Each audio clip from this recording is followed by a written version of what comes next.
Welcome students. Today we are going to discuss the unit number 5, beam deflections or deflection of beams. Okay, so what is meant by deflection of beam? Again we are going to discuss the slope of beam. Okay, see here, this is what the beam, a simply supported beam AB. Okay, W is what load acting on this at point C. Now because of that, what happens, this beam deflects. Okay, so deflection of beam is nothing but what, when a beam is loaded, it deflects from its original position in the perpendicular direction to its longitudinal axis. Okay, this AB, this is what longitudinal axis. Then what happens, because of this load, this deflects in what, perpendicular direction, and this is nothing but what, vertical displacement. So this vertical displacement of axis of beam before loading and after loading is called deflection of beam. That means this is what before loading. After loading, what happens, this deflects. This vertical displacement is nothing but what, the deflection of the beam. Now next, slope of beam. Then what is meant by slope of beam? See here, this is theta A and here theta B. This is nothing but what, slope of beam. Now how it going to define the slope of beam?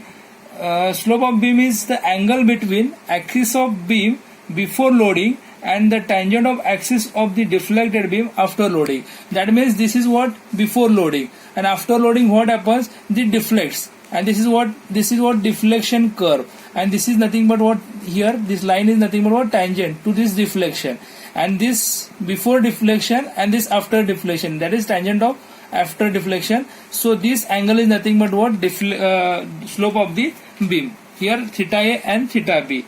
Now it is denoted by theta or dy by dx simply, and deflection, this is denoted by y or delta or del.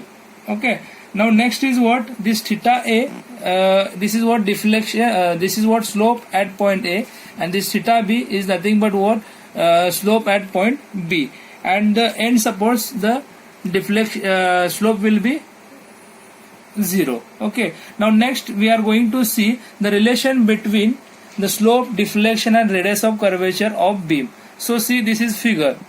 In that figure, consider a small portion PQ of a beam subjected to uniform bending moment M due to load as shown in figure. This small portion PQ is here. Okay, then what happens, uniform bending moment M is acting on that load. Okay, such portion bends in the form of arc of a circle. This bends. Okay, so see here, let R, this R is nothing but what, see this R is nothing but what, radius of curvature of the beam, bent up beam. Okay, next C, this C is nothing but what, center of arc of the beam. Now this DS is what, small portion. Okay, this length of the beam PQ. Next is what, theta. The theta is here theta is there. Okay, theta is what, angle between tangent at P and axis, x axis. This is what, x axis, and what was, this is what, angle. Okay, next theta plus d theta or del theta, angle between this, angle between tangent at Q and x axis. This is what, tangent at Q. This is tangent at Q and x axis, this angle. Okay, here this x axis, and here at point P tangent is there. So because of that, this angle is made. Okay, now what happens, from geometry of PCQ. Okay, what we got, this is nothing but what, this angle theta. This PCQ, angle PCQ is nothing but what, this angle theta. Okay, see here, from the geometry of the figure, angle PCQ is equal to what, d theta. Okay, and ds is equal to what, r into theta. Okay, see here, this ds is nothing but what, this r into theta. Okay, this is equal to what, this ds is equal to r into theta. Therefore 1 divided by r is equal to what, d theta by ds. This equation number 1. From the trigonometry of the figure, this dx divided by ds is equal to what, cos of theta. That means adjacent side divided by what, the hypotenuse. Okay, this dx by ds is equal to what, cos theta. Therefore this dx divided by ds is equal to 1. Why this is equal to 1? what theta is equal to very small, therefore cos 0 is equal to what? 1. Very small means take here theta is equal to 0, so what comes here? 1. Cos 0 is equal to what? 1. So dx is equal to what? ds. Okay, this is equation number 2. Also dy divided by dx is equal to tan theta, therefore dy divided by dx is equal to theta, where theta is very small, tan theta is equal to 0. Tan theta is equal to, we kept here theta.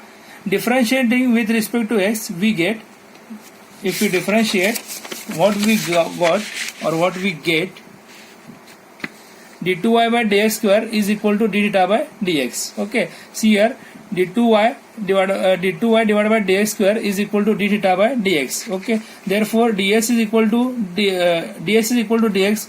We already got in equation number 2. Put here. That is what, instead of this dx, what we write down here, ds. Okay, now d2y by dx square is equal to 1 divided by r.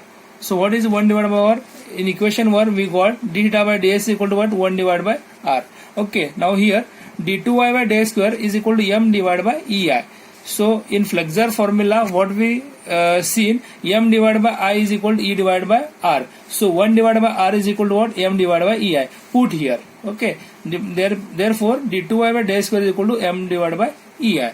Therefore m is equal to e into d2y by dx square. Okay, differentiating above equation with respect to x, we get dm divided by dx is equal to ei d cube y divided by dx cube.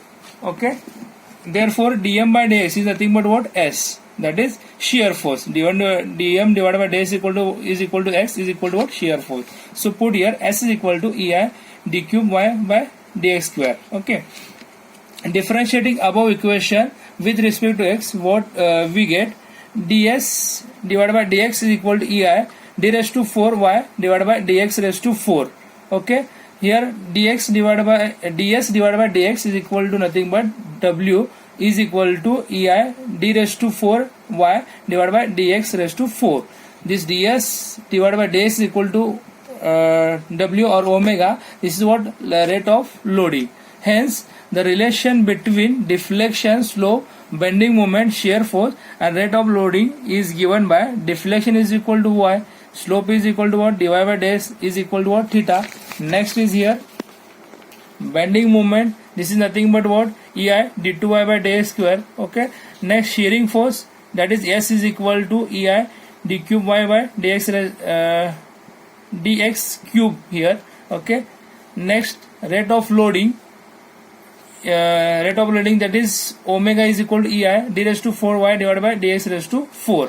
Okay, in above equation E is equal to what? Young's modulus of the beam material. Next is what? I is equal to what? Moment of inertia of beam section. E into I, this is nothing but what? Flexure rigidity. Next y is what? Deflection of beam, and x is what? Distance of considered section of beam from one end. Okay, now there are some methods of finding slope and deflection. Now the following are the important methods for finding the slope and deflection at a section in loaded beam. In that, first one is what? Double integration method. Second one is what? Macaulay's method, and third one is what? Moment area method. The Macaulay's method is suitable for several loads, whereas other two methods are suitable for single load only. So double integration method is too much important. In that method we are going to see the derivations. Okay, and the problems will be asked on double integration method. Okay, thank you.